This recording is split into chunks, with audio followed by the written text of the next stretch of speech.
This show is a member of the Sorgatron Media Podcast Network. Find out more at sorgatronmedia.com. This show is brought to you by Slice on Broadway, supporting Pittsburgh podcasting with the perfect pepperoni pizza. Production services by Sidekick Media Services. And listeners like you, supporting us at patreon.com/awesomecast. I'm getting awesome, you're getting awesome, we're getting awesome, yeah, that's what I said now. I'm getting awesome, you're getting awesome, we're getting awesome, yeah, that's what I said. Nightmares, I don't care, I love it. It's time to get geeky, get awesome. It is the AwesomeCast. I am Mike Sorg at Sorgatron on the Twitter here in the Sorgatron Media Studios in Pittsburgh, PA. Ready to get geeky with everybody this evening. We got a heck of a crew with us today. First of all, we have back with us from the D Cave, the Duds Cave. Yeah, that's what we're doing. From the DC. From the DC? The D Cave. I get it now. I get it. Oh, that's the wrong one. Dudders is with us. There she is. Hello. I found the button. I found the button. What's that? You're a dashboard? Go look at our Facebook stats. Listen, I reconfigured a lot of stuff this week. I'm trying to do some new stuff in the studio. So if things get a little wonky visually here, it's just like everything's here. It's just in a slightly different place. And I'm not in the comfort zone yet necessarily for the show that I usually am on Tuesdays. So, but also with us, also mildly uncomfortable, is Dave Podnar. Hey, Sorg, how's it going tonight? I say that, but well, I guess you've been public talking about it, so it's no secret. Yeah. But you are one of the you're the special breakthrough cases. I am one of the breakthrough cases. Yes, got yes. it. I am luckily what they consider mild breakthrough case. Mild meaning that I'm not in the hospital. Yes, and I can breathe. That's pretty much all what mild means. So it's still not pleasant. And for those on video, you can see the wonderful the glare that's coming off my forehead. Unfortunately, a little bit of a glow to him, isn't there? Look at that. So hey, that's you're already doing better than me. Like I didn't get in the hospital, but I was definitely not right for about 2 weeks. So speedy recovery. It sounds like you're already doing a little bit better than you were. And the stuff works. It could have been a lot worse, right? So, good to have you on. Of course, of the iPhoneography podcast. So, he's our photography and iPhone photography expert, an avid runner. So he hits us with the fitness tech as well from time to time. Yeah. We got one story in there that looks really interesting. So. But this is the AwesomeCast. Please go check out everything at awesomecast.com. You can email us at awesomecast@sorgatronmedia.com. Tweet us at AwesomeCast, and of course on the Facebook page and group for the show. We have a lot of great stories to share throughout the week. And St. Davison's in here from before, whether he was going to be on the show or not. It made it into the notes. So he just happened to also invite him since Chilla's back out on whatever gallivanting vacation thing that he's been doing.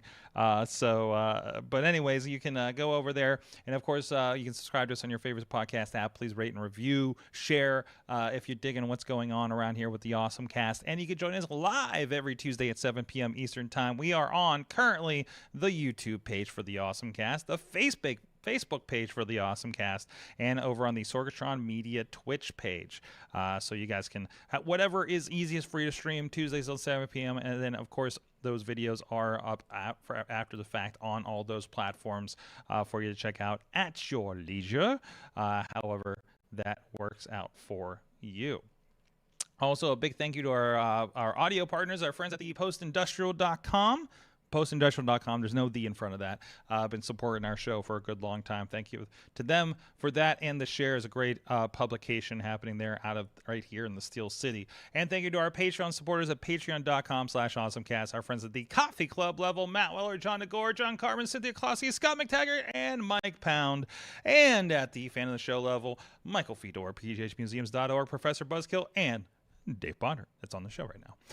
So you can support the show, help keep the lights on, help keep the awesome coming at patreon.com/awesomecast.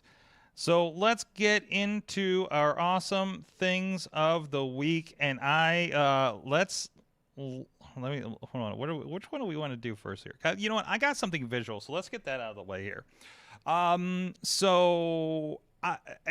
Katie, you know that I've been on this weird thrifting thing lately.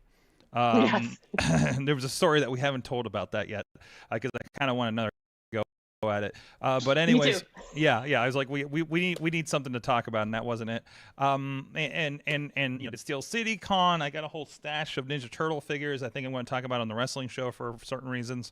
But I also, and what happened to this? I've been making my food and left this box in the kitchen, and I think I got something on it. But anyways, so I've been poking at Wish for a little bit. And it's just like, oh, I don't know, this seems sketchy, I don't know about this. And then I saw one for a $13 Lenovo Smart Clock with Google Assistant. $13. And here's the box for it. It's in my kitchen. It made no sense to kind of bring it in, plug it in, because I don't think it would work, you know, throwing on the Wi-Fi and stuff, and I'd have to reconfigure it.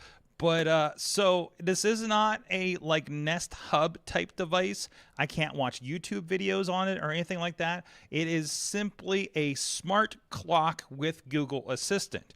Now, and I don't know, I haven't played much with like the official Google like Nest display versions to see, you know, what all they have. My brother and sister-in-law have one, so I saw a little bit of one, but I haven't really dived into it. I'd have a bunch of Nest Minis or Home Minis or whatever they're called for whatever era, and a bunch of Chromecasts around the house, and that's how I do my kind of, you know, hey Glomo around the house and ask it to do things.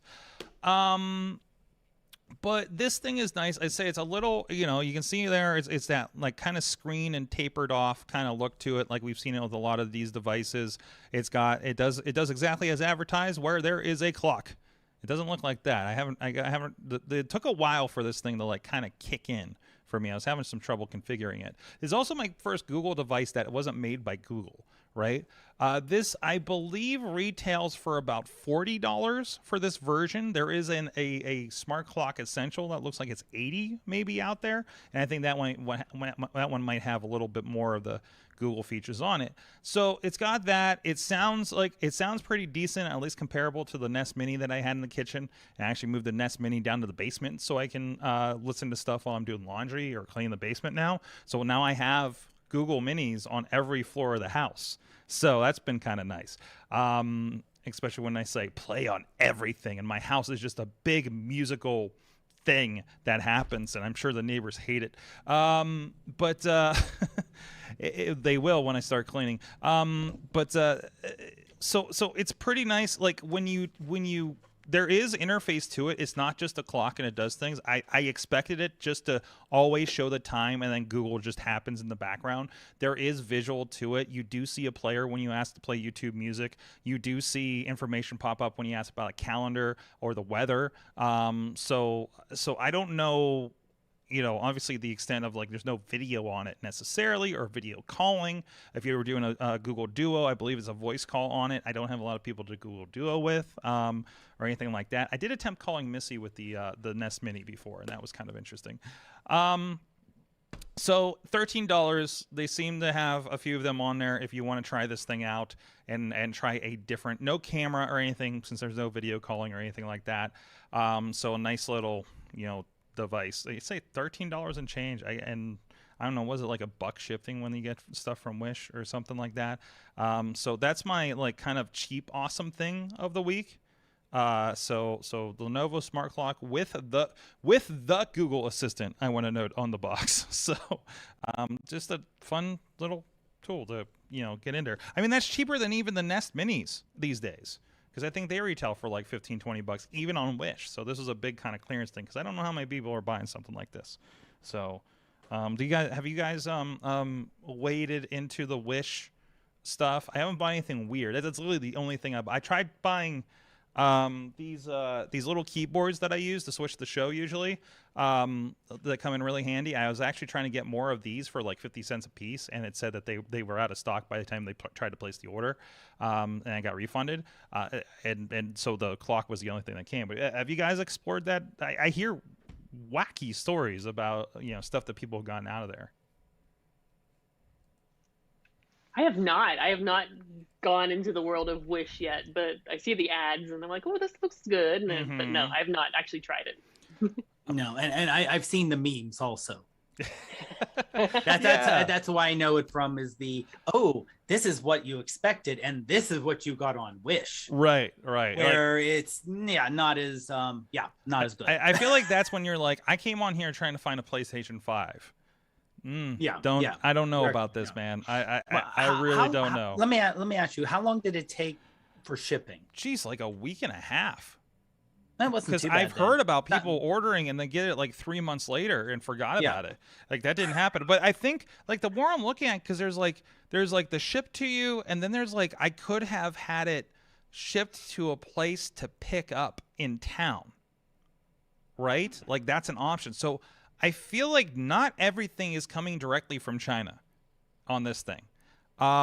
So like, I don't know, because I did have something that came that was definitely like a China shipment. So actually I got one thing. I tried getting an automatic lawnmower that was deeply discounted, and it's somewhere in Brooklyn for some reason. And the postmaster can't help me because there's no insurance on it. And I haven't had a response from the Outlook email. So I took a flyer. It's one of those like I'm like, am I going to get an automated lawnmower or am I going to get a lawnmower keychain for this, right? And something was goofed up. I know looking at the address it said AP instead of PA, but still, why did that go to Brooklyn? And why did that get delivered somewhere in Brooklyn according to the thing? But I talked to some friends in the post office, and they said that thing's not delivered. It's probably sitting in the corner of their facility, and it may pop up sooner or later. So, and literally the postmaster's just like that. I tried, because I went to the support, and they're like, yeah, we can't help you with this. I'm just like, then where is it? Nobody can tell me. I didn't do it. So anyways, I don't know. No, it's fun. I would definitely caution if you're buying anything from Wish. I would not buy adapters and electronic cords and devices like that I didn't have vetted. Although I'm really tempted to buy one of these wacky, like, hey, $20 for 600 games on a thing that looks like a Switch, just out of curiosity, really. But not for any like, oh, I want this to play video games kind of situation for that. I actually have a really good thing that's going to come up later in the show on how all of you can play video games on just about every device. But anyways, like some cool arcade games. But let's roll out from that. Let's go with Dudders. What's your awesome thing of the week? So I dropped into the Zoom call when you guys were talking about working from home, and I happened to find this thing. It's called Video Window. And, when you're remote working, you feel left out of being in the office. I may or may not be saying that sarcastically, depending on your office environment. So this thing allows you to feel like you're part of the office. There's a camera in your office, where you're working at, where your original office was. So you can see what everyone's doing there. You show up as a little bubble at the bottom of the screen, and it shows your video. So like you'll have your camera on so they can see what you're doing.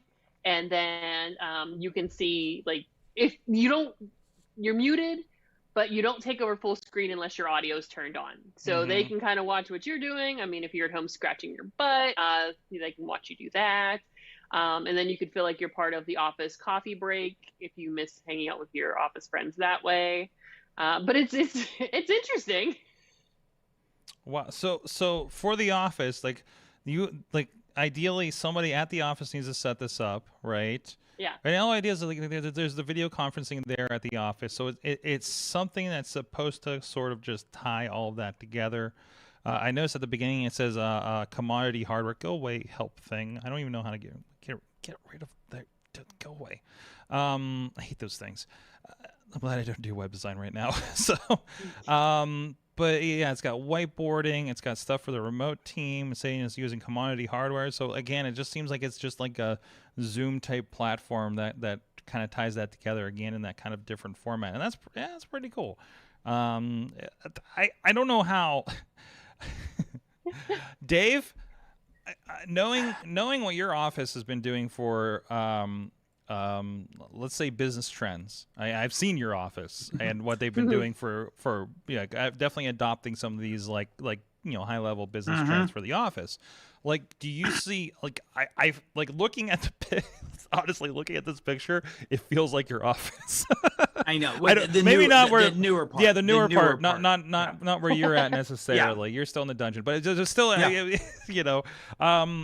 it feels like hey, we have this nice open office kind of situation, and now everybody can be in the open offices remotely. I mean, honestly, if my office looked like that, it looked like a coffee bar. It'd be different. Yeah, exactly. Or if I didn't, let's say, have to be on the phone, where my job would be talking to people, where having a completely open area where there's lots of echoing and noises and people walking by. Yeah, that looks fun and neat. Honestly, yeah, that office is wow. Yeah, I mean, our newer part is bright and light, and they got rid of the drop ceilings, and they got rid of walls, anything above a 4-foot high cubicle they got rid of, and all the meeting rooms have glass walls. Yes, you're in a fishbowl. You are definitely in a fishbowl. Yes. It's really interesting walking through there, but it looks really nice. It looks like a place. Oh yeah, that'd be interesting to work. It's one of those. I just feel like it tacks onto those kinds of concepts. So if you're just like we're just like cubicle land over here, like maybe not so much. It's not much to show off. Oh hey, Jim's over at the coffee maker, kind of thing. It just feels like what this is. So it almost also. Okay. But it's almost seeing those office in the example they're giving is almost like if you would also say, to really make you feel there, we have these little robots with iPads on them that can roll around so you can feel like you're really in the office. Yep. Walk over to someone else's and you can talk virtually that way. I love it. I love that. Like, invest in that too. Like, give me the telepresence, and I'm going to go I'm going to have my little iPad guy peek around heads like, Sally, what are you up to? What are you working on? That kind of thing. So we have an open office, but there's only 2 desks. So, and I arranged it. I don't know. Is there something wrong with me that I didn't arrange it to look at my wife all day? I arranged it for my wife to look at the back of my head all day. It was like, I don't know if that was like a psychological thing that I did. But like, it's just where it ended up. Also, she wasn't here when I set it up, so I was like, "This is your corner, this is mine, and here we are." So, but I wanted her to see what I was working on was the other thing too. So, was the idea. Then she got giant monitors and she can't see anything. So, open office maybe not great for podcasting. Anyway, sorry, Katie. We keep stomping on you here. You're jerks. If we were in an open office, I could just... Yeah, right? You could throw something at me. So... I feel like this just would make me want to just sit there and watch my coworkers all day like it was a TV show. Instead of like feeling like I was part of the office, I would feel like I just wanted to like be a voyeur and be like, all right, what's going on in that corner? What's so-and-so eating for lunch? that whole like kind of like I obsess a little bit over my security cameras. And I'm like, I look at my front porch as if anything's happening, right? Which also, like, I think this is a tendency that a lot of people have. If you haven't had a chance, I just watched the Made for Love show on HBO Max, and it's that except for the cameras in her head. And he keeps like checking in on what's happening with her. So, but it's like, but I noticed they have him doing like that obsessive, I need to watch what's happening thing. Like anybody that has that kind of security cam, nanny cam kind of situation going on, right? So I don't know. It's just like with any tool, good and bad, right? And it's how people use it, the right people having access to it. Things like that. So, and how secure is this thing? If you just got a big open dial-in video to your office, you know what I mean? Like Zoom got in trouble, and who are these guys? the video window is the most generic name I think I've heard. So, like, where did these guys come from? Katie, is this a trap? Absolutely. It's supposed to be integrated with Teams and WebEx and a few other things. Yeah, it's weird because it's all in. Like, it's not it's not its own thing. It's a tack on. Like, I feel like this is the thing that's going to get purchased by Microsoft to get added to Teams, right? Or Zoom or something. Like it really does. So, anyways, videowindow.com if you want to go check that out. Mr. Podnar, you have a very it looks like something you've been using. So yeah, and actually it was something we purchased before either of us got sick. We purchased it before Ruth headed off to Vegas because Delta variant running wild. Obviously now being vaccinated helps. I think the reason I'm not, or Ruth did not get really sick is because we were both fully vaccinated. But you know, taking someone's temperature is not bad, but it's not, oh, you don't have a temperature, therefore you don't have COVID. I had a temperature once. Ruth barely had a temperature. We both have it. Now, the thing is, they always wanted to double check on is your blood ox, which now, if you have the latest Apple Watch, and I'm sure there's certain Android watches where they do the blood ox, you could do it that way. Ours aren't that new. So what we did was on Amazon, this has a neat little carrying case here too, and a little strap if you want to put this on your belt, which makes it kind of convenient. And it only costs $20. So really it's not that, I mean, yeah, there's tons out there. Just a simple blood ox sensor here, little finger one, just like you have in the hospital. And this thing goes pretty quick. Let me switch fingers here so I get I don't know how well you can see text here since I'm going off my work computer, which is not the best in the world. We can see there's stuff going on, that's for sure. And there's some numbers. We go. So you can see it's pretty instantaneous how quickly it shows your blood ox and your pulse, and it actually has a little graph of your pulse going on there. And that's a real live graph. So it isn't just average animation. You can see as it's changing there, and my pulse is changing. So that's nice. So when I got COVID back in February, I can't remember if I grabbed one of these beforehand or during. And again, it's like it came the next day or 2 days or something. Right. Because it was one, like people say, you got to watch your blood oxygen level. So while I was like panicking, don't I have this kind of thing, at the very least, like to me, I could check my O2 and see that everything was okay. And my O2 never dropped. I never had a problem with that. I felt like crap. I had trouble breathing for sure. But never, never the, your O2 dropped, get to the freaking hospital. Like, so, but and I knew like if that happened, it's like, this needs to happen immediately, from my awareness of it. So, I think I might have got a $12. It doesn't have the graph like yours does, but I mean, it gets the job done, and it's very similar to the unit you have there. So, I mean, it just feels like, it's handy to have, COVID or not. I think it's a handy thing that a lot of people should have. It's very cheap. It's very easy. It's basically the thing that the doctor uses when I go in these days, for your for the same stuff. They don't put it in your mouth anymore. So they don't bother with that. They just like, put this thing on your finger. Okay, here we go. So why not? It's again like, well, yours is $24.95. You have here. This is the MiBest, MiBest OLED finger pulse oximeter, and all the other BS in the titles. And again, like I said, I'm pretty sure I paid like $12-15 for mine. So they're like nothing to get these. And just to have in your cabinet, just to have, just in case something should come up and somebody's like, oh no, if you're like me and you freak out, oh no, I need to go to the hospital. Am I okay? What's happening? And you look at that and it's like, oh no, you're good.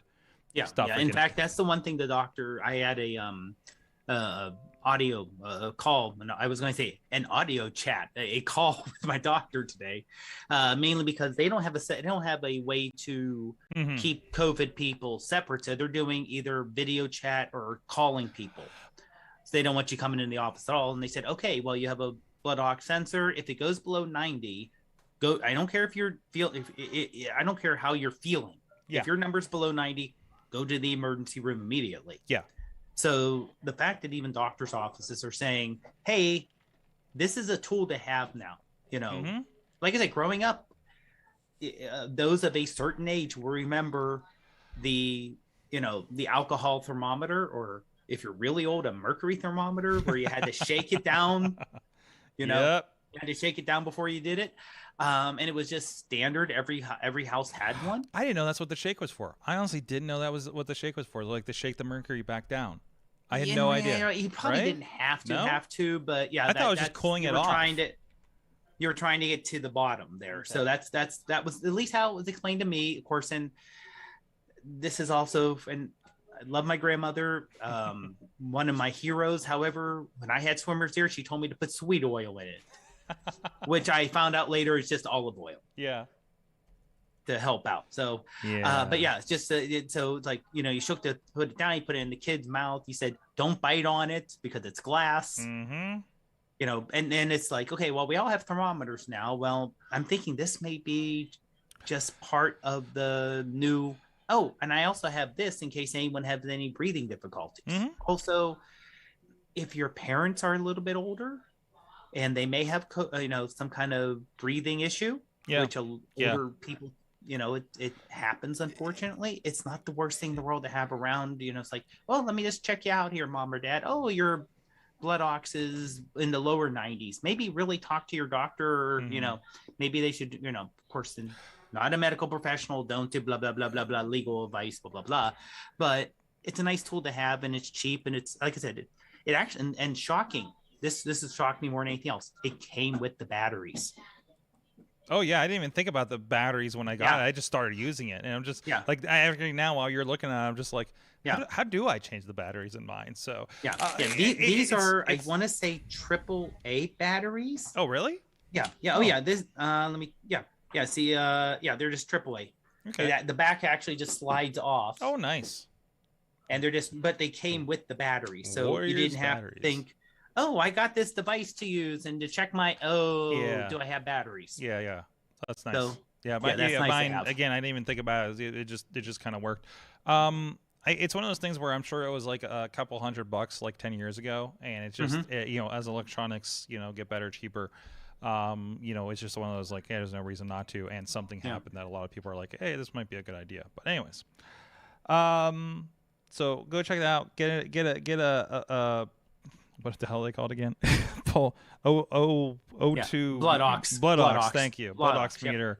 Whether the one that we recommend, I'll have the link in the notes for you, and we'll have an affiliate link so you can help out the show if you pick one up too. So while you're at it, and just a good thing to have in your health toolkit medicine cabinet over there. So just in case. Well, the other thing, you know what? I need a pepperoni meter. Is that right? A pepperoni meter? Pepperonometer. That's what's happening. That's what happens when I drink. That's when I eat too much Slice on Broadway. A good friend, sliceonbroadway.com. New York City style yins are made here in Beachview, Carnegie, the East End, and the North Hills. 4 locations. Fantastic. Supporting Pittsburgh podcasting with the perfect pepperoni pizza. Keeping us pepped up for the podcast. Oh, damn it. I hate myself for that one. But no, please support our friends. And if you're not in the Pittsburgh area, please continue to support independent pizza providers like Slice. So let's get, what's happening here? There we go. Told you I was out of sorts today. So this is one I was poking around on because I saw a story about how Xbox Game Pass was coming to like Google TV and Android TV devices, and I keep poking at the store every few days when I have some downtime on my Google TV that's in my bedroom. Because I love the NVIDIA works pretty great on it. I'd love to see if the Game Pass would work on it and everything. And so I'm poking around in there, and I just searched for Game Pass in the App Store. And I came across several streaming video game services I've never heard of before. Now, let me tell you about the two of them that I don't know. They seem kind of suspect to me a little bit. So there's two of them that is a pay-to-play subscription service. Look like they intend to be the Game Pass alternative of sorts. One is called Vortex. They're showing off Fortnite. They're showing off Minecraft, Apex Legends, The Witcher 3, Dota 2, Grand Theft Auto 5. And when you poke in there about pricing, again, it's like the live streaming, game streaming. They start at like $10 a month, don't have full HD, 77 games include the library. You bump up to $20 and $30 and you get more features. And you get up to 158 games in their library. And this is the other interesting thing too. Like at $10, you have 50 hours of play, 80 hours of play, 140 hours of play, depending on the tier you have. This is the one. Let me see. Hold on, because these are all kind of blending together for me now. Again, they got Among Us, they get Amnesia, and I want to point out, like a lot of these are games that I see on a lot of different Game Pass things. And the other weird thing is if you see a key by it, like let's say Grand Theft Auto 5, it's not actually included to play with the subscription. You need to get are these the basic ones? Yeah, I think this is the one where you need a license to play it, which means you do need to purchase it on Steam in order to play it with this service. And there's a smattering of them that do that. So it's like a cross between like Game Pass, where it's one price for everything, and the you're paying to be able to play your game that you bought in the cloud. It's not a lot of games in here, but it's enough to be like, oh, I can't play this game and that game unless I purchase it otherwise, and then also pay for a subscription, which is, again, that's what I do for GeForce, but at least like it's basically every game is like that. Another one I found is called Blacknut. That's what it's called. Very similar. It's I don't even know if the pricing was on here. Yeah, $15.99 a month, all inclusive, no lock-in contract. It's saying no need to buy games. And again, if you look at what I just had, there's a lot of similar games kind of going on here. Oh, it has the new Shaq Fu on it. But again, like a lot of stuff that you see on Game Pass and things like that. So it's an alternative. And these all seem to work again across every platform, every computer platform on Android phones and boxes. They say, I did not see this. This one claims to work on iPad and iPhone. And is that on install the app? Oh, I'm really curious about this because it says there's an app to install. Okay. I'd be amazed if this one made it past the App Store when others haven't. And of course, Google TV is listed here as well. But the one that I'm really excited about, because it's free, guys, is this one called AntStream. Another one where I thought this one's BS. It's like the Wish thing, right? I was like, this is some kind of BS, like not legal game thing. But it is legitimate. It is it's streaming, and it's really aimed at classic games. It's all inclusive and free.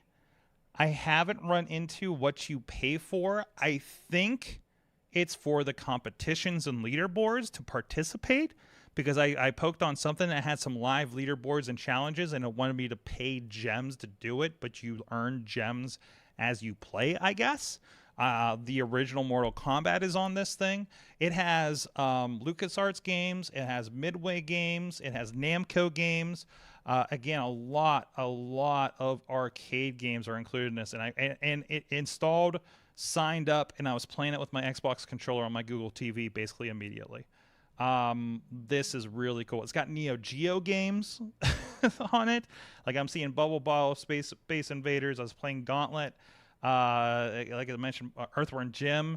A lot of different versions of Pac-Man are on it. And I mentioned a LucasArts. To the point where LucasArts games-wise, it has the Super Star Wars and Super Empire Strikes Back from the Super Nintendo. It has the NES Star Wars games on it as well. So it's a really interesting smattering of games. And again, it's free, and it works on basically everything except for iOS at this point. But anything with a browser, Fire Stick TV, Google TV, Android TV appear to be all compatible. A lot of Atari games are on this as well. So I don't know. Does this seem like this seems like the easiest thing to access for the most accessible games. Now the Atari games interest me. Mm-hmm. just because that's what I grew up with. Yeah. You know, I grew up with the 2600, so that interests me to play those. But also when you mentioned Blacknut, I love that name. I went to their website and checked out for iOS because, like you said, it doesn't sound like something Apple would allow on their App Store, and it isn't. Okay. Is it browser? It through Safari. Yeah. Okay. You play through Safari and you add it to the home screen. So that's when they mean in terms of downloading their app is, you know, make a web app. Yeah. Yeah. So yeah, and that's fine. Just to clarify with that, but yeah, the Atari games, like I said, that was just something that I would love to. I don't know how much I would play a bunch of old Atari games because there's a difference between now and when I was 10 years old. And the fact, you know, just the different games and what you're expecting of it and everything else. But that would be something kind of interesting. Yeah, it definitely seems like it's on the early days for something like this. But again, when you do it, actually have to install an app, or like I was just trying to pull it up, and this one actually runs on an app on a PC as well, as I was trying to bring it up in the browser here. So I don't know, Katie, what do you think? Does it seem something worth poking at a little bit? You said Bobble, and I was excited. Okay.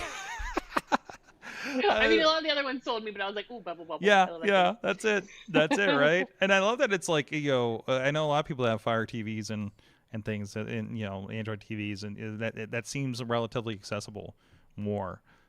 So, and I wouldn't be surprised if these guys also end up with like a iOS web app like everybody else has been doing too. I mean, that'd be great, you know, just to go in and play. I found this the same day that I grabbed Sega Genesis Mortal Kombat from Steel City Con 2. And I was like, I'm going to go ahead and go home and play this. And then I'm poking at this. I was like, oh, here's the actual arcade version. Let's play this. So, it was for the collection. It's not to play a Mortal Kombat 1 on other things. But AntStream Arcade, AntStream.com, like ant, like an ant. Like there's actually a little, their little logo here is actually a little play button with an ant antennas kind of thing going on there. Again, just came out of nowhere. I don't know how long this thing's been around or anything, but it just seems like it would be a fun thing for a lot of people. So, Podnar, you have a pretty interesting PGH Steps project update that came out this week. Yeah, and the PGH Steps is just an interesting Instagram account also, just because they're neat pictures of Pittsburgh Steps. And to give a little background, what are Pittsburgh Steps for people not from Pittsburgh? Pittsburgh, instead of like most places where you build, on the bottom or the top of the hill, they decide to build on the freaking side of a hill. And it's so steep, you can't put a normal sidewalk in, so you just put steps in. And the steps are sometimes listed as streets on maps. And people's houses open up to these city steps. Early days of GPSs was a problem because it would like take a left turn and there's nothing but a stack of stairs with a road sign by them. Right? So, but I imagine before we had cars, this was a street, this was a path, right? So right, or it was an idea, because where I used to live in Sheridan, the street I was on, Fedette, there was the quote unquote upper Fedette and lower Fedette. And if you look at the maps, they look like they were connected, but there was our little section. There was a gap where there was a valley that they were going to build never did. From the 1950s, they were going to build some kind of bridge to the gap it, and then a little bit of a section, and then steps up to the upper part. But the early maps were like, oh, you could just drive from one, because we had people drive a lot, not somewhat, delivery people like, oh, I'm supposed to deliver to, 3024 Fedette Street. You're like, oh no, that's Upper Fedette. You can't get there from here. We have the same streets the same name. You can't get there from there. So the person behind the Pittsburgh Steps with their dog mapped out all the trails from the city parks. I love with their dog. Yeah. So of course you got to do it. I mean, it's more fun to do stuff like that with someone who will enjoy walking in the middle of nowhere like a dog. And I love, because the first thing, because I think the screenshot that either it pulled up or you put in there was like literally my neighborhood. So our studio is right in the middle. If you're on video here, if you go up here, this is the seldom seen Greenway. If you follow my stuff, and when I went down there, when there was like people like tightrope walking and things, I don't know what I just pulled up here. I just pulled up some kind of graph or something. Yeah, when you click on the trail, it actually gives you an elevation map. Oh, I see. So that's what's happening there. Okay. Which is really nice. So you know, you can see it. Oh, this is intermediate. This is advanced. So this is a couple 100-foot elevation climb. Ugh. You'll have to exit back out the way you entered. So there's no exit for this trail. You just end up at the end, and that's it. I mean, there's these wild trails that come through here, through the Greenway and every way. And I went back there one time. I think I ended up on this red one here, extremely steep, and it's like basically on the side of a hill, and you're just in the woods. You have to cross a creek with no bridge in order to get to it. But it's like stuff that's been there for years, and the bridge went away. And I love that there's these trails along the side, around this side of Mount Washington and everything. I think, there's the Emerald. So now I know where the Emerald Trail goes, because I keep seeing people come up there when I go hang out on that part of Grandview Avenue.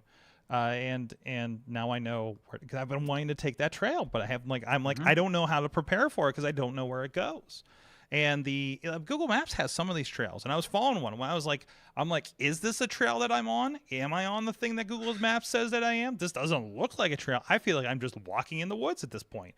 But no, that's really cool. And I've been really kind of endeavoring to explore my own neighborhood, because I've been here 15 years and have not explored these trails that are literally like right here. So, why drive away to places like Ohio Power or something to go walk around when it's like literally like we got fun stuff right over here. So and you don't even know you're in the city. It's great. It's fantastic. Oh yeah. So yeah, and it does have the larger trails too. So it does also have like the jail trail, the trail up the north side, both going all the way to towards the Rocks and going the other way up towards Millville and Etna. So it has the big trails that everyone knows about, but it also has these other trails where you may not realize there's a trail that, and this is city of Pittsburgh specific, because you'll notice that all of a sudden the trail looks like it's ending when you get to the city limits. Right. And obviously most trails just don't end at the city limits. Just like the scooters will stop when you get to city limits. So Haven't tried those yet. No, I've been tempted to. There was one overturned. I went to the stop sign at the end of my street, and on the next block was just like one on its side. I'm just like, oh, so I completely could have like taken this up to the studio, I guess. So I don't know. I don't know, Katie. You looking to explore some trails here? Some local trails? You probably know about these. You're a more avid walker hiker than I am. No, I like this because, like Sorg said, there's some of them I'm like, what does this actually do? Am I gonna be stuck in the woods? Yeah. Should I pee before I start? Right. Well, you're in the woods, so you're good to go, right? Well, it depends on where you're at in Pittsburgh. Nobody can see you. If nobody can see you, it's fair game. It's just like back home in the woods. Like I don't, be out in the woods. Be like, see that tree over there? Anyways, Hey, I grew up on a dirt road, so I grew up a certain way. Anyways, no, I think it'll be fun to explore. We should have a trail outing at some point here. Yes, I'm in. Because I'm always afraid. Like I don't want to go on a trail by myself, if it's especially as extreme as some of these probably get around here with the hills. Because I'm just like my clumsy luck is gonna be, I'm gonna need help. So. Katie. Oh, no. Oh, go ahead.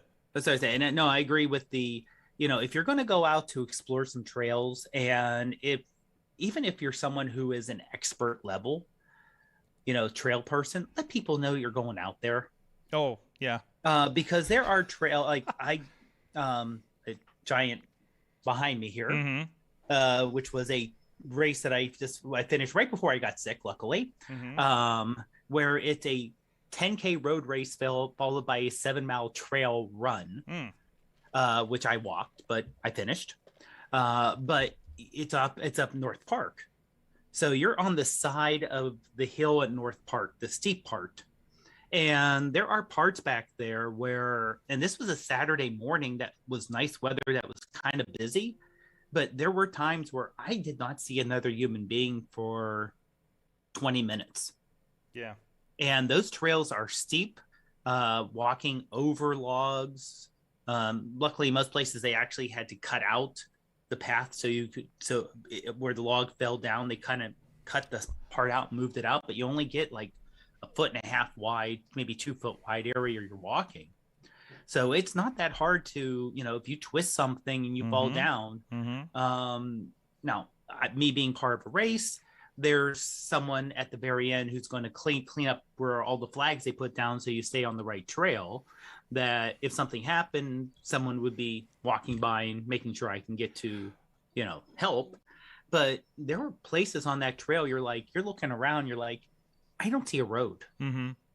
If something happens to me, someone's going to have to carry me a half mile to get to anywhere that I can get transportation. Isn't there an interesting when you find yourself in that position, is this interesting solitary thing where you feel cut off and because we're so used to, like, there's gonna be, like, I know there's a person like 10 feet from me in, like, next door or something, right? And you see people all the time, especially living in and around a city like we do, and then you go out in the woods and you're cut off, and it just like it detaches you and disorients you a little bit, doesn't it? Yeah. It's interesting. Yeah, because the way and this is how it kind of got to me, disorientation, was the race starts with as Charlie's adding in here, the race starts with a 250-foot climb in the first half mile or so. And so you're thinking, oh, well, I'm going up this steep hill and I'm starting and stopping around the same elevation, close to each other. So that means I'm going to have to start coming down soon. And you look down at your watch, you're like, okay, I'm 5.5 miles in and I'm still going uphill. Where am I walking that I'm still going uphill? I should be going downhill. Where am I at? I have no idea. Where did I start? Where am I finishing? Where am I at? I'm just in the middle of woods here. Yes. And it's enough cover that you don't really see the sky much. Right. And it is a nice feeling of being just alone.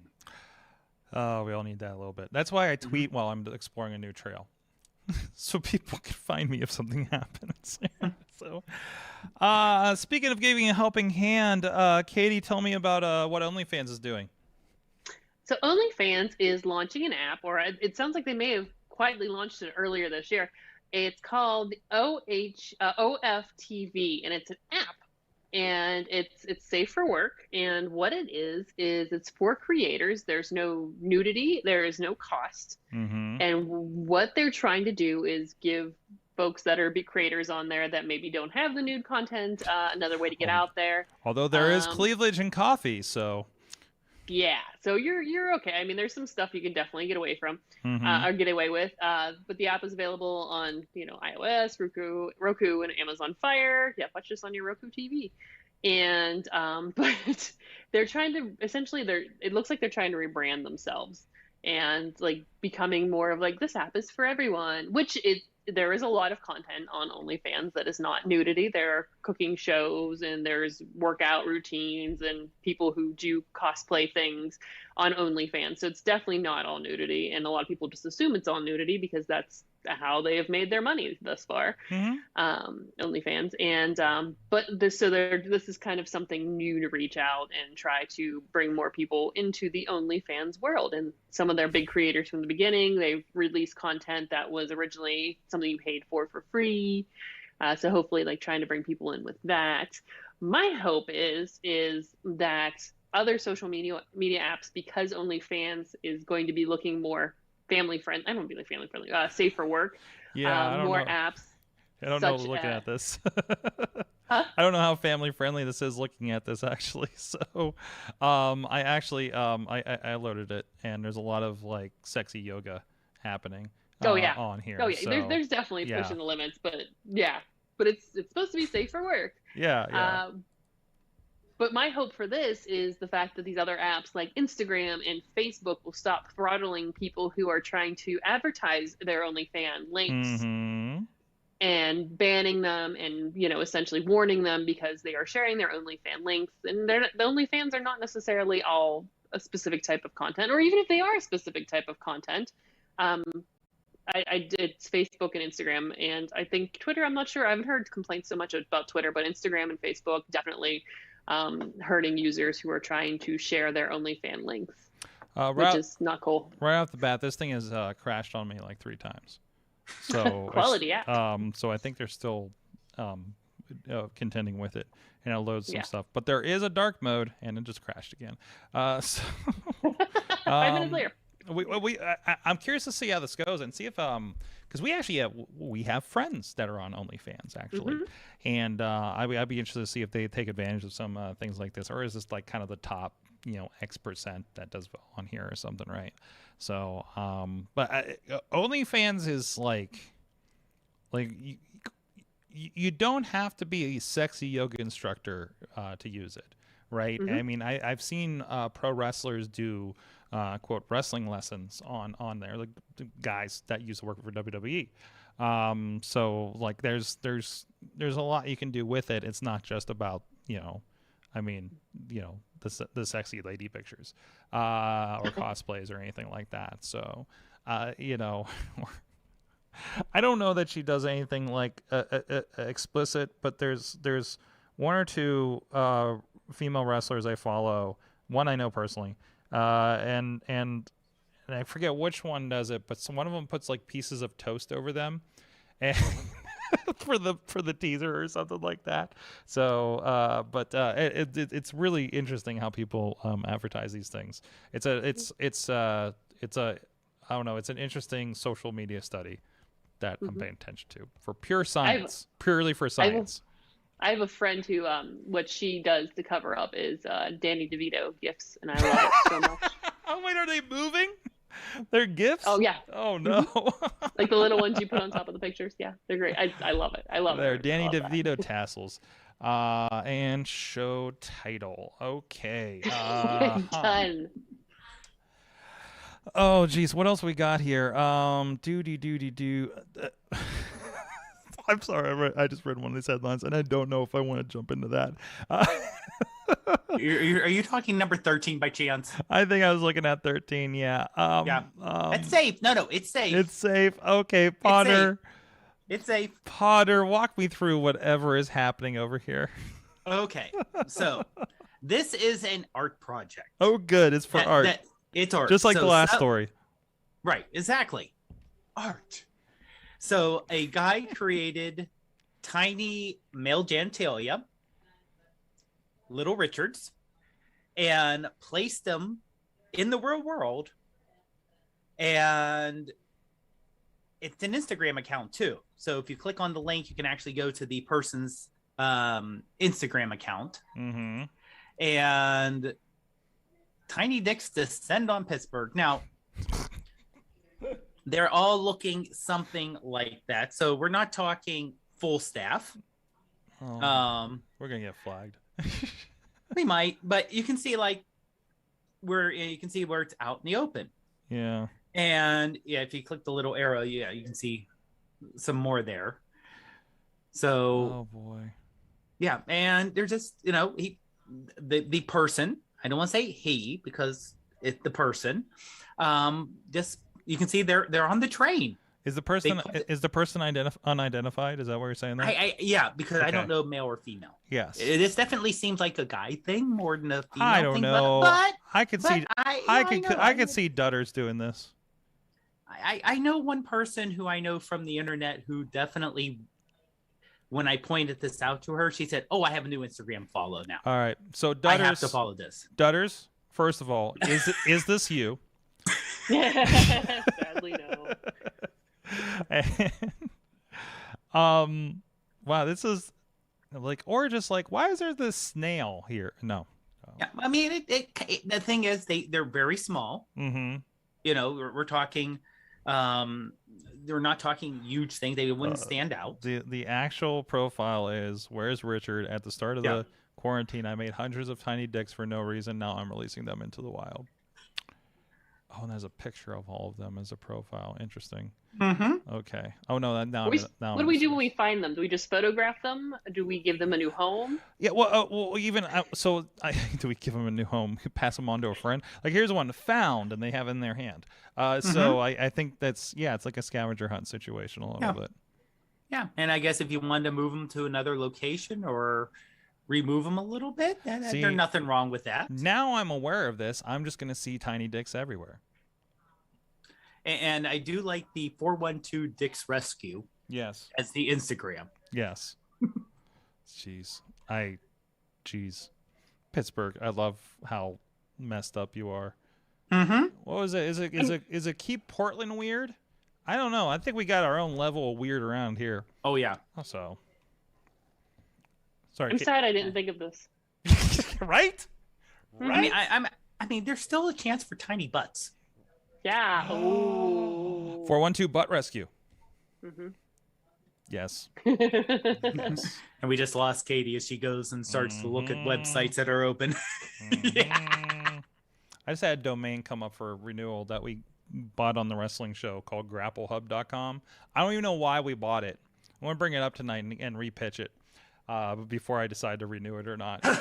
So, anyways.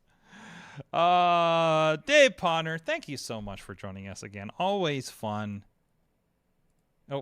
He's mid cough. I caught him mid cough. Sorry about that. Right. Sorry. No, I'm good. That was a little drink that got caught down there too. So I hope we've infused some positive energy to help you heal up over there. Oh, most definitely. It's always fun to come on. Always fun to come on.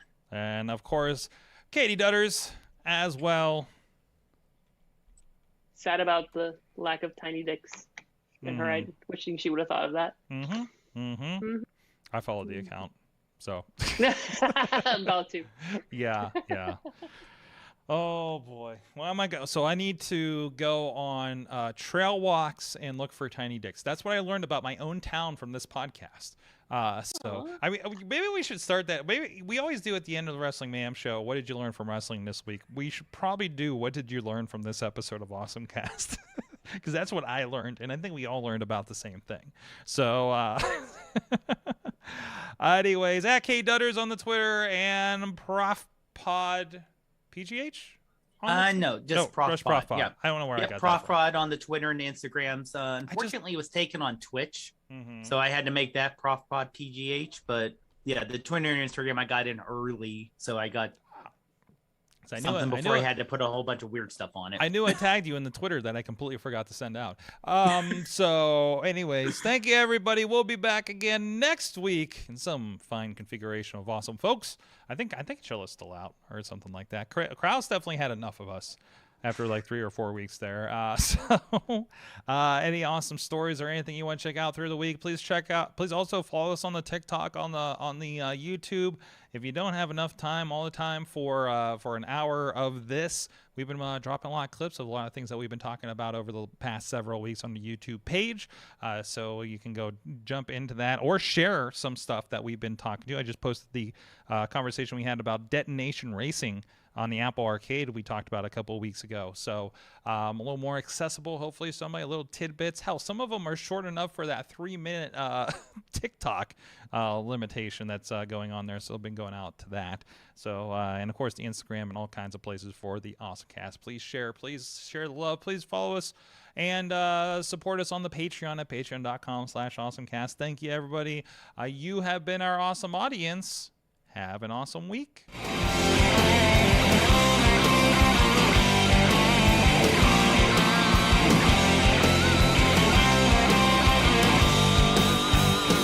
This show is a member of the Sorgatron Media Podcast Network.